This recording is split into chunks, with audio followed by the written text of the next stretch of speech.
നാട്ടിലിറങ്ങുന്ന വന്യമൃഗങ്ങളെ വെടിവെച്ച് കൊല്ലാനുള്ള കോഴിക്കോട് ചക്കിട്ടപ്പാറ പഞ്ചായത്ത് പ്രസിഡന്റിന്റെ തീരുമാനത്തിനെതിരെ വനം വകുപ്പ്. പ്രസിഡന്റിന്റെ ഓണററി വൈൽഡ് ലൈഫ് വാർഡൻ അധികാരം റദ്ദാക്കാൻ ശുപാർശ നൽകി.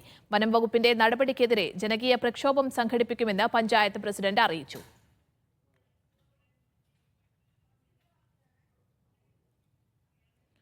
ഫൈസൽ കോഴിക്കോട് നിന്ന് വിവരങ്ങൾ പങ്കുവയ്ക്കാൻ ചേരുന്നുണ്ട്. ഫൈസൽ, ചക്കിട്ടപ്പാറ പഞ്ചായത്ത് പ്രസിഡന്റിനെതിരെ കർശനമായ നടപടിയിലേക്കാണ് വനം വകുപ്പ് പോകുന്നത്.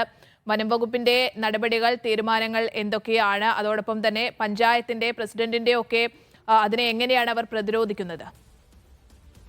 സ്നേഹ, ആദ്യഘട്ടം മുതൽ തന്നെ ഈ ഒരു പ്രശ്നം വനംവകുപ്പ് മന്ത്രി ഉൾപ്പെടെ പ്രതിരോധിച്ചതാണ്. കാരണം ഇത്തരത്തിൽ നിയമവിരുദ്ധമായിട്ടുള്ള കാര്യങ്ങളൊന്നും ചെയ്യാൻ അനുവദിക്കില്ല എന്നുള്ളത് തന്നെയായിരുന്നു വനംവകുപ്പ് പറഞ്ഞത്. അതൊരു നടപടിയിലേക്കാണ് ഇപ്പോൾ കടന്നിരിക്കുന്നത്. പഞ്ചായത്ത് പ്രസിഡന്റിന്റെ പ്രത്യേക പദവിയുള്ള ഓണററി വൈൽഡ് ലൈഫ് വാർഡൻ എന്ന് പറയുന്ന ഒരു പദവിയുണ്ട്. ഈ പദവിയുടെ പ്രത്യേകത എന്ന് വെച്ചാൽ ഈ നാട്ടിലിറങ്ങുന്ന കാട്ടുപന്നികളെ, അപകടകരമായ രീതിയിൽ ഇടപെടുന്ന കാട്ടുപന്നികളെ വെടിവെച്ച് കൊല്ലാൻ പഞ്ചായത്ത് പ്രസിഡന്റിന് നേരിട്ട് തീരുമാനമെടുക്കാം എന്നുള്ളതാണ് ഈ ഒരു പദവിയുടെ പ്രത്യേകത. ഈ ഒരു പദവി എടുത്തു കളയാനുള്ള ഒരു ശുപാർശയാണ് ചീഫ് വൈൽഡ് ലൈഫ് വാർഡൻ ഇപ്പോൾ വനം ചീഫ് സെക്രട്ടറിക്ക് ശുപാർശയായി നൽകിയിരിക്കുന്നത്. ഇതിനെതിരെ ശക്തമായ പ്രതിഷേധമാണ് ഗ്രാമപഞ്ചായത്തിന്റെ ഭാഗത്തു നിന്ന് ഉണ്ടായിരിക്കുന്നത്. എന്തായാലും ഇതുമായി ബന്ധപ്പെട്ട് ആദ്യം മുതൽ തന്നെ നമ്മൾ പറയുന്ന ഒരു കാര്യമുണ്ട്. ഇതൊരു നിയമ പ്രശ്നമാണ്. ഈ വന്യജീവി നിയമം എന്ന് പറയുന്നത് അതീവ പ്രശ്നമുള്ള ഒരു കാര്യം തന്നെ. അപ്പോൾ അത്തരത്തിൽ ഈ നിയമത്തെ മറികടന്നുകൊണ്ട് പഞ്ചായത്ത് ഇത്തരം ഒരു തീരുമാനം എടുക്കുമ്പോൾ ഇതുമായി ബന്ധപ്പെട്ട് പലതരത്തിലുള്ള പ്രശ്നങ്ങൾ ഉണ്ടാകാനുള്ള സാധ്യത തുടക്കം മുതൽ തന്നെ പറയുന്നത്. അപ്പോൾ പഞ്ചായത്ത് പ്രസിഡന്റ് ആദ്യം തന്നെ ഈ നിലപാടിൽ ഉറച്ചു നിൽക്കുന്ന ഒരാളാണ്. എന്ത് നിയമപ്രശ്നം വന്നാലും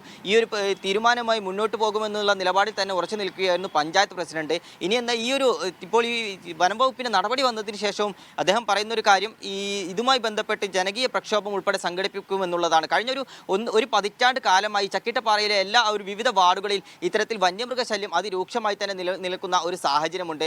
ഈ കർഷകർക്ക് ഒരു തലത്തിലും കൃഷി ഇറക്കാൻ കഴിയാത്ത ഒരു സാഹചര്യത്തിലൂടെ കടന്നു പോകുമ്പോഴാണ് ഇത്തരത്തിലൊരു തീരുമാനം പഞ്ചായത്ത് എടുക്കുന്നത്. ജനകീയമായിട്ടും ജനങ്ങളും ഇതിനോടൊപ്പം തന്നെ സപ്പോർട്ടായി ഈ പഞ്ചായത്തിൻ്റെ കൂടെയുണ്ട്. എന്നിരുന്നാലും ഈ പറയുന്ന നിയമപ്രശ്നങ്ങൾ ഉള്ളതുകൊണ്ട് തന്നെ ഇനിയുള്ള നടപടികൾ, വനംവകുപ്പിൻ്റെ തുടർ നടപടികൾ എന്തൊക്കെയാണെന്ന് നമുക്ക് കാത്തിരുന്ന് കാണേണ്ടി വരും. എന്തായാലും പഞ്ചായത്ത് ഇതുമായി ബന്ധപ്പെട്ട് മുന്നോട്ട് പോകാൻ തന്നെയായിരുന്നു തീരുമാനം. നാളെ ഈ പറയുന്ന 20 അംഗ ഈ ഷൂട്ടർമാരുടെ ഒരു യോഗം ഉൾപ്പെടെ നാളെ പഞ്ചായത്തിൽ നടത്താൻ തീരുമാനിച്ചതാണ്. ഇതിനിടയിലാണ് ഇപ്പോൾ ഇത്തരത്തിലൊരു തീരുമാനം വന്നിരിക്കുന്നത്. സ്നേഹ, ശരി, ചക്കിട്ടപ്പാറ പഞ്ചായത്ത് പ്രസിഡന്റിനെതിരെ നടപടികൾ കടുപ്പിക്കാനാണ് വനം വകുപ്പിന്റെ തീരുമാനം. ഫൈസലാണ് കോഴിക്കോട് നിന്ന് വിവരങ്ങൾ പങ്കുവച്ചത്.